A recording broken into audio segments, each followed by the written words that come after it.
In the quiet, dew-kissed mornings of southwest London, where ivy wraps itself around wrought iron fences and tradition hums like a prayer, there lies a sanctuary unlike any other in sport, Wimbledon. It is not merely a tennis tournament, it is the Grass Cathedral.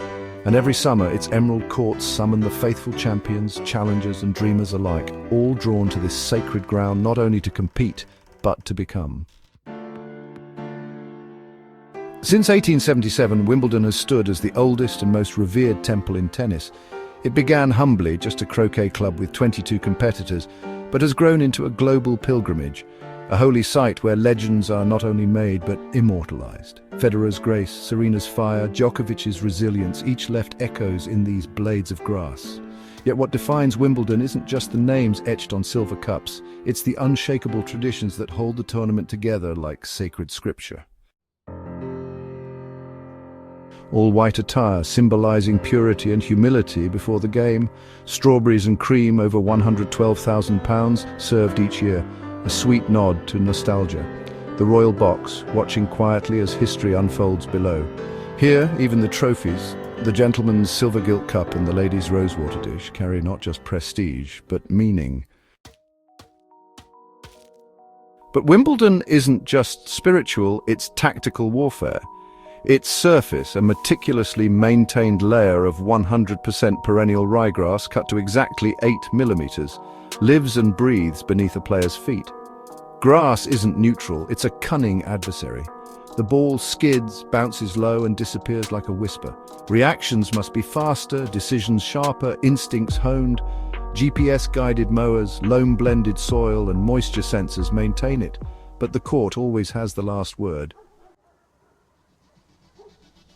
2025 marked a turning point. For the first time, electronic line calling replaced all human judges. Out, declared by machine, carries no drama, no delay, no challenge. Precision increased, but the heartbeat of controversy and suspense faded. Finals were pushed to 4 p.m. for primetime viewership. Players now compete not just against opponents, but circadian rhythms and global attention. Change arrives, even in cathedrals. To play at Wimbledon is to walk into a psychological and physical storm. The centre court crowd, 15,000 strong, can be a blessing or a beast. They erupt with joy, groan with missed shots, and sometimes fall utterly silent during tense moments.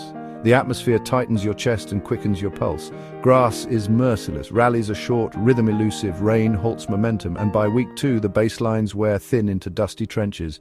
Players feel the weight of history pressing down. The court becomes a mirror, reflecting your fears, flaws, and fight.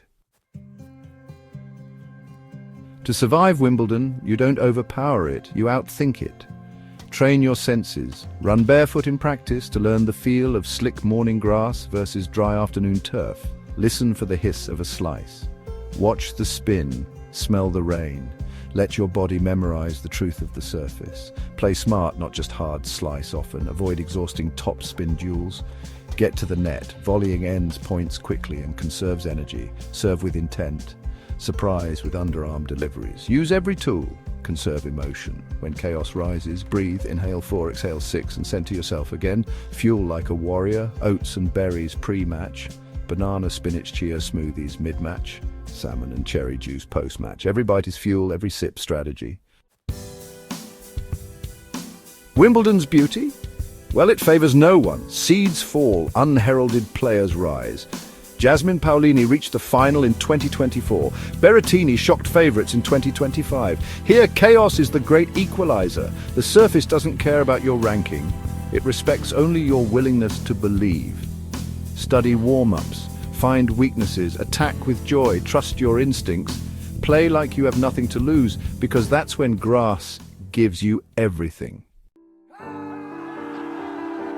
And so, as Wimbledon 2025 dawns with Carlos Alcaraz chasing another crown, Krejcikova defending hers, this cathedral awaits its next sermon, but the real magic won't just be in titles, it will live in a child's first gasp at centre court, the morning mist settling on the green, the gasp of a crowd as a qualifier saves match point with a diving volley, the silence before a final serve, broken only by breath.